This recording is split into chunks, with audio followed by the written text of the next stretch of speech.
Today we will discuss about writing or types of writing, or it is also considered as a essay or essay types of essays. First of all, we have four different types of writing: descriptive, narrative, persuasive, and discursive.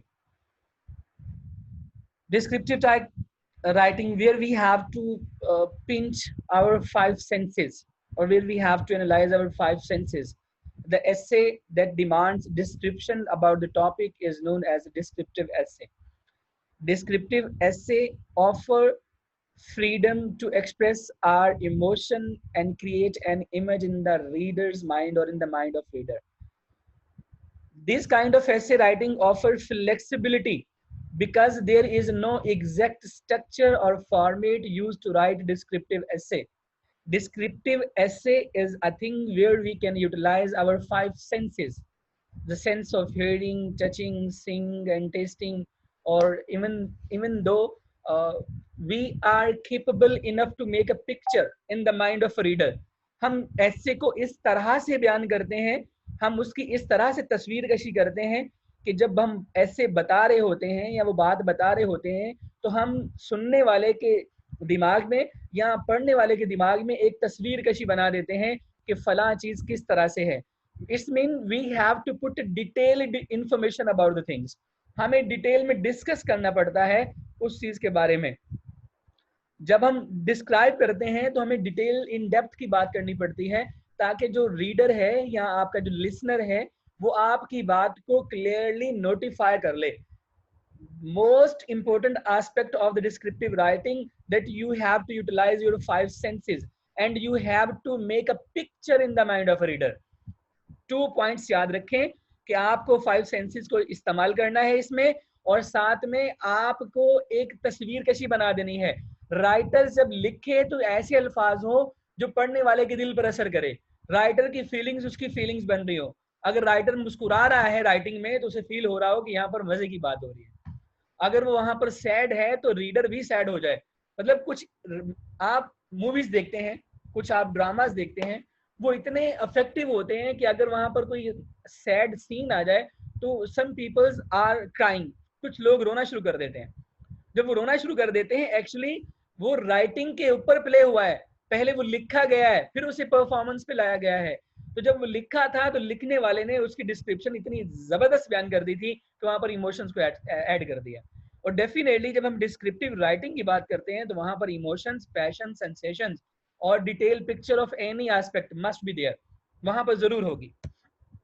Example इसकी क्या हो सकती है? Menu, travel brochure, poster. जब आपको menu पकड़ाया जाता है तो मेन्यू में लिखा जाता है, सपोज आप किसी होटल में चले गए हैं तो होटल का जो मेन्यू होगा उसमें सारी डिटेल लिखी होगी. फला कढ़ाई कौन सी है, फला कौन सी है, फला कौन सी है, उसके प्राइसेस कितने हैं, उसमें आप कहेंगे उसकी बनावट कैसी होगी, चीजें कौन सी ऐड की जाएंगी. इसके अलावा अगर आप पिज्जा हट पे चले जाएं तो पिज्जा हट का पम्फलेट आपके हाथ में हो, ये पोस्टर उनका आपके हाथ में हो, या ट्रेवल ब्राउचर उनका हाथ में हो, आप सिंपल सा आप कह लेंगे उनका जो पोस्टर है उसके ऊपर लिखा होता है. अगर आपने पिज्जा कौन सा लेना है जी, कौन सा पिज्जा लेना है, कौन सी टाइप लेनी है, उस टाइप पहले टाइप का नाम लिखा होता है, फिर उस टाइप के आगे और उसके इंग्रेडिएंट्स लिखे होते हैं कि how many things can be added और how many things are added in this pizza. उसमें जितनी चीजें लिखी होती हैं, आनियन है भी, वहां पर कुकम्बर ऐड होगा कि नहीं होगा, मीट होगा कि नहीं होगा, ग्रिल होगी कि नहीं होगी, चीज कौन सी होगी, फ्रेश होगा कि नहीं होगा, वो सारी की सारी चीजें उसने मेंशन की होती हैं. इट्स मीन डिटेल डिस्क्रिप्शन आपको मिलती हैं जब हम बात करते हैं डिस्क्रिप्टिव राइटिंग की. तो ये इसकी एग्जांपल्स हैं. नेक्स्ट कहता है जी पर्पस ऑफ डिस्क्रिप्टिव राइटिंग. इसका पर्पस क्या होता है? इसका पर्पस होता है describe something in original and unique so that it happens to be five senses. आप इस तरह चीजों को बयान करते हैं कि पांच की पांच सेंसेस उसके ऊपर अप्लाई हो रही हो. Touch, taste, hear, see and smell. ये पांच सेंसेस अगर अप्लाई होती हैं तो definitely you are writing your descriptive writing. आप डिस्क्रिप्टिव राइटिंग को फॉलो करते हैं अगर ये पांच चीजें वहां पर अवेलेबल होती हैं. और अगर ये अवेलेबल नहीं होती तो इट्स मीन आप वहां पर डिस्क्रिप्टिव राइटिंग नहीं कर रहे. टच से मुराद मतलब जब हम राइटिंग करते हैं तो राइटिंग के अंदर ही कुछ हम ऐसे इमोशनली वर्ड ऐड कर देते हैं जो रीडर को मजबूर कर देते हैं सोचने पर. रीडर को मजबूर कर देते हैं ये कैसा होगा, ये कैसा दिखता होगा, बात कैसे बनती होगी, ये इसकी प्रेजेंस कैसी होगी. अगर मैं किसी शैतानी लड़के से कहूँ बताओ लड़की कैसी है, तो वो लड़का जो होगा वो अगर वो आपके लिए डिस्क्रिप्शन बयान करने वाला होगा तो वो उसकी फिजिक की तरफ ज्यादा इंपॉर्टेंस देगा. अगर वो मजाक करने वाला होगा तो फिर वो उसकी आपके लोगों के नोट उसकी मिसचिवस एक्ट्स के ऊपर वो फोकस कर रहा होगा। ये नेचुरली फिनोमिना ऐसा होता है कि कुछ बच्चे डिस्क्रिप्शन देते हैं, कुछ बच्चे नरेशन देते हैं। कुछ बच्चे बड़े आपके लिए पंजाबी में बड़े छड्डू होते हैं, बड़ी बड़ी लंबी लंबी छोड़ रहे होते हैं, मेरे पास ये है, मेरे पास वो है, मैं ऐसे कर दूंगा, मैं वैसे कर दूंगा। कि इवन हमें उसकी बातें सिर्फ ऐसे ही आए बाई लग रही होती है, मतलब we don't bother to think over that, हम उसके ऊपर सोचना पसंद नहीं करते। ऐसी बातें जो बिल्कुल आपकी गहराई को टच नहीं करती, आपको बिल्कुल इन डेप्थ में सोचने में मजबूर नहीं करती, वो डिस्क्रिप्टिव राइटिंग नहीं हो सकती, वो मोस्टली नरेटिव राइटिंग होती है। जब कहानी टेलिंग आ जाए, कहानी की बात कर लें, तो तब ये नरेशन के अंदर चली जाती है। डिस्क्रिप्शन में necessary to touch your five senses और necessary to make a picture in the mind of reader. 2 points ये याद रख लें, ये काफी है डिस्क्रिप्टिव राइटिंग के लिए। Necessary to have the aspect of five senses, और second one, you are or you must be in a position to make a picture in the mind of a reader। एहसान बात समझ आ रही है मुझे?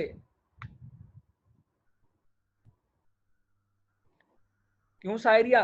सायरिया की सायरा क्या नाम लिखा है? सेरिया समझ में नहीं आती, नाम क्या है आपका? सारिया सर, सारिया नेम है। समझ आ रही है। समझ आ रही है भाई? जी जी सर। चलें, अल्लाह ताला तुम लोगों को जन्नत में जगह दे। आमीन sir. After that second point हमारे पास है नरेटिव राइटिंग। अब नरेटिव राइटिंग क्या है? ये स्टोरी टेलिंग है, जहां पर आपको कोई कहानी बतानी पड़ती है। अगर एहसान बड़ी बड़ी छोड़ने लग पड़े, यहाँ पर बड़ी बड़ी लंबी लंबी कहानियां देने लग पड़े, तो ये नरेटिव राइटिंग होगी। छोटी सी बात को जानबूझ के लंबी बात कर देना। लेकिन सम टाइम नरेशन जो होती है वो रियल बेस होती है। नरेटिव राइटिंग जो होती है वो आप कह लो कि वो इमेजिनरी राइटिंग नहीं होती, वो रियल लाइफ ऑफ एक्सपीरियंस को बयान करता है। यहाँ पे जो राइटर है नरेटिव राइटिंग में, वो पर्सनल लाइफ एक्सपीरियंस बयान करता है। और लेकिन बात वो अलग है कि पर्सनल लाइफ एक्सपीरियंस के साथ वो झूठ बोलना शुरू कर देता है। Narrative writing tells a story और a part of story. Narrative essays are related to real life experience. इसका मेजर पॉइंट है कि आपको, अगर आपने नरेटिव राइटिंग की डेफिनेशन लिखी है और रियल लाइफ एक्सपीरियंस का वर्ड नहीं लिखा, तो डेफिनेशन ठीक नहीं हो सकती। डिस्क्रिप्टिव राइटिंग लिखी है, वहां पर 2 पॉइंट नहीं लिखे आपने, एक to make a picture in the mind of reader, और दूसरा 5 सेंसेस के वर्ड इस्तेमाल नहीं किया, तो आपकी डेफिनेशन कंप्लीट नहीं हो सकती। A writer writes narrative essay to describe his or her real life experience। झूठी कहानियां नहीं जो एहसान पन्नू लोगों को सुनाता रहता है हर वक्त, वो नहीं इस्तेमाल करनी इसमें। आपने सिर्फ वो इस्तेमाल करनी जो आपके पर्सनल लाइफ एक्सपीरियंस हुए हैं। आप एक ट्रिप पर गए थे, तो आपके साथ जो पंजाबी में कहते हैं जो हड बीती है आपके साथ, आपकी जो पर्सनल एक्सपीरियंस हुआ है आप वो बताएंगे, तो फिर वो नरेटिव राइटिंग होगी। नरेटिव एसे आर इजी, ये आसान होते हैं, because you need to write about your experience and observation. आपको अपनी ऑब्जर्वेशन और एक्सपीरियंस के बारे में लिखना पड़ता है, इसलिए आप आसानी से लिख लेते हैं। और आप वही बात करते हैं जो आपने एक्सपीरियंस किया होता है, जो आपने एक्सपीरियंस नहीं किया होता वो आप नहीं लिखते। फिर नरेटिव ऐसे कैन बी शॉर्ट स्टोरी और अ रिपोर्ट। ये रिपोर्ट की शक्ल हो सकती है, या एक शॉर्ट स्टोरी, एक कहानी की शक्ल हो सकती है। अमूमन जो हम बच्चों को कहानियां सुनाते हैं वो नरेशन के अंदर आती हैं, वो स्टोरी टेलिंग के अंदर आती है, और स्टोरी टेलिंग जो होता है वो अमूमन नरेटिव राइटिंग के अंदर आती है। अरबाब है यहाँ पर? अरबाब क्या कहा मैंने? अरबाब अभी मतलब difference between narrative writing and जी जी सर। डिस्क्रिप्टिव राइटिंग, मतलब we have to make a picture in the mind of reader, और we have to utilize our 5 senses while we are writing. जब हम लिखते हैं तो हमें 5 सेंसेस को इस्तेमाल करना पड़ता है, लेकिन जब हम नरेटिव राइटिंग करते हैं तो हम स्टोरी टेलिंग लेते हैं, और स्टोरी टेलिंग में पर्सनल लाइफ एक्सपीरियंस को बयान करते हैं। इजी टू राइट होता है, लिखना आसान होता है, इसमें अमूमन शॉर्ट स्टोरी और रिपोर्ट राइटिंग इस्तेमाल होती है। Creativity is the only key to write a successful narrative writing. You must know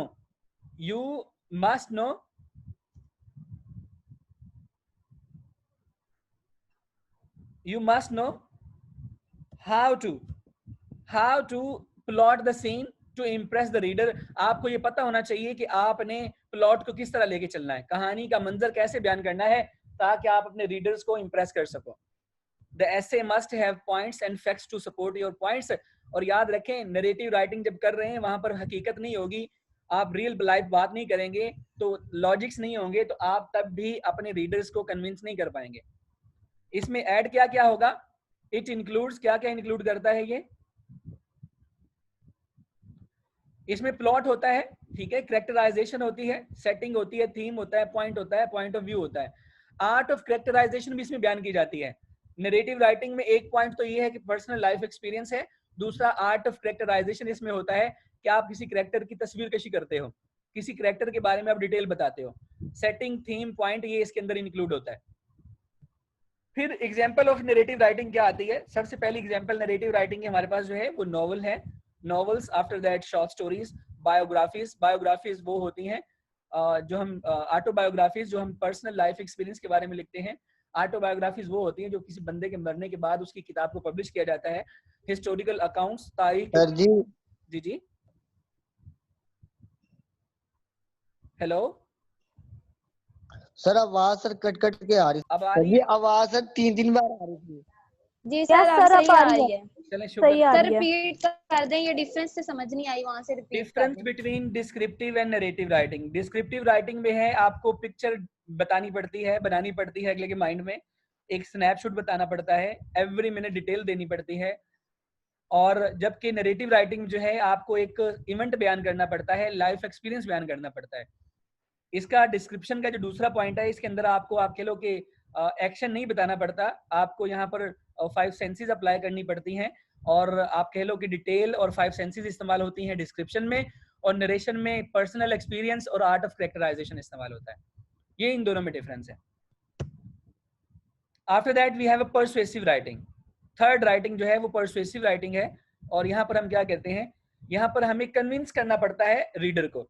the aim of persuasive writing और persuasive essay is to convince the reader. Just we have to convince the reader in persuasive writing. हमें persuasive writing में reader को convince करना है। Persuasive writing जो है या ऐसे जो है वो डिमांड करता है हम उन्हें कन्विंस कैसे करेंगे, 3 चीजों के ऊपर हम कन्विंस करेंगे। First one facts, second one logic, third one opinion. अगर हम पर्सन्स को या लोगों को कन्विंस करना चाहते हैं तो 3 चीजों का इस्तेमाल करेंगे, फैक्ट्स, लॉजिक एंड ओपिनियन, और इन सब के साथ में एग्जाम्पल देंगे that the reader will agree with the writer after reading the complete story, कि वो रीडर पढ़ने के बाद राइटर के साथ मुत्तफिक हो जाए कि हाँ ये बंदा सही कहता है। अगर आप हकीकत बताएंगे, लॉजिक बताएंगे, पर्सनल राय देंगे और साथ में एग्जाम्पल्स देंगे तो ये आपकी पर्सुएसिव राइटिंग होगी। पर्सुएसिव राइटिंग, पर्सुएसिव निकलता है परस्यू से। परस्यू का मतलब होता है कन्विंस करना। It's mean persuasive writing mean just to convince the reader. और in persuasive writing research demand facts, logic and opinions and put all these things with examples, और it is duty of the writer to convince the reader। यहाँ पर writer की duty होती है कि convince करे reader को। किस तरह कन्विंस करेगा? हकीकत बताकर, लॉजिक बताकर, ओपिनियन बताकर, इन 3 चीजों को बताएगा। और अब आपके लोग एक्सपोजिशन, डिस्कशन, रिव्यू और एडवेंचर जो होगा वो इस तरह से अरेंज हो जाएगा कि अगला बंदा उस बात को इत्तेफाक कर लेगा, हाँ ये बंदा ऐसा है। जैसे कि हमजा की बात करें, झूठी बात को सच्ची बनानी हो तो हमजा बना लेगा। तो इट्स मीन वो कन्विंसिंग पावर रखता है और वो कन्विंस कर लेता है, चाहे वो झूठा फैक्ट देता है या अच्छा फैक्ट देता है, लॉजिक सही देता है या गलत देता है, लेकिन लॉजिक से उसने लोगों को कन्विंस कर लिया है। अब हमजा काम तो गलत कर रहा है लेकिन उसने कन्विंस कर लिया, उसने पर्सुएसिव राइटिंग का काम पूरा कर दिया। Are you getting my point? Yes sir. Next है जी example of persuasive writing. Examples कौन सी हो सकती हैं? कहता है जी it is a good idea to shorten the time of college lecture. ये एग्जाम्पल है। कहता है जी आपने एग्जाम्पल बताई है जी, ये एक अच्छा आइडिया है कि लेक्चर का, कॉलेज का जो लेक्चर है उसका टाइम कम कर दिया जाए। लेकिन इसके ऊपर लोगों का इत्तेफाक कैसे होगा? आपको हकीकत बयान करनी पड़ेगी, आपको लॉजिक देना पड़ेगा, आपको ओपिनियन देना पड़ेगा। भाई अगर लेक्चर कम होगा, टाइम कम होगा तो बच्चे ज्यादा अटेंटिव बैठेंगे, टीचर बोर नहीं होगा, बच्चे जो क्लास होगी अटेंटिवली टाइम स्पेंड कर रही होगी, उन्हें पता है हमारा 20 मिनट का लेक्चर है और 20 मिनट ध्यान से सुनेंगे। आपको लोगों को कन्विंस करना है लॉजिक्स, फैक्ट्स और ओपिनियन के साथ, और साथ में एग्जांपल्स कोट करनी है कि आप एग्जांपल्स किस तरह कोट कर रहे हैं। दूसरा है school have to reduce the amount of homework they assign to students. आप एक एग्जांपल ले रहे हैं जी, एक ऐसे लिख रहे हैं कि जिसमें आप कहें कि स्कूलों को घर के लिए बच्चों का काम जो देते हैं वो कम करना चाहिए। तो ये आप एक ऐसे लिख रहे हैं तो आप इसे कन्विंस करें, लोगों को बताएं कि कैसे कम होना चाहिए, अगर कम होगा उसका फायदा क्या होगा, उसका नुकसान क्या होगा, आप लॉजिक क्या देते हैं, एग्जांपल्स क्या देते हैं। ठीक है, ये डिफरेंट ऐसे के उसने टॉपिक लिखे हैं जो हमें ये बताते हैं कि हमने लोगों को परस्यू करना है, but we can pursue a people while having facts, logic and opinion and with their examples. हम इनके एग्जांपल्स को साथ में कोट करके बात करते हैं। ठीक है, आपके पास लास्ट जो राइटिंग बचती है वो हमारे पास है discursive writing. Discursive writing is ये क्या होती है, यहाँ पर हमें कंट्रोवर्शियल टॉपिक को लेके चलना होता है। कंट्रोवर्शियल टॉपिक को जहां पर हम बहस करते हैं, ऐसे टॉपिक को लेके चलना होता है, but without being a biased. अब बाइस हुए बगैर हमें बहस करनी है, हमें कोई लॉजिक बयान करना है। जो हमजा है वो फरमान को पसंद नहीं करता, जो एहसान है वो पसंद करता है। अब दोनों बहस करते हैं।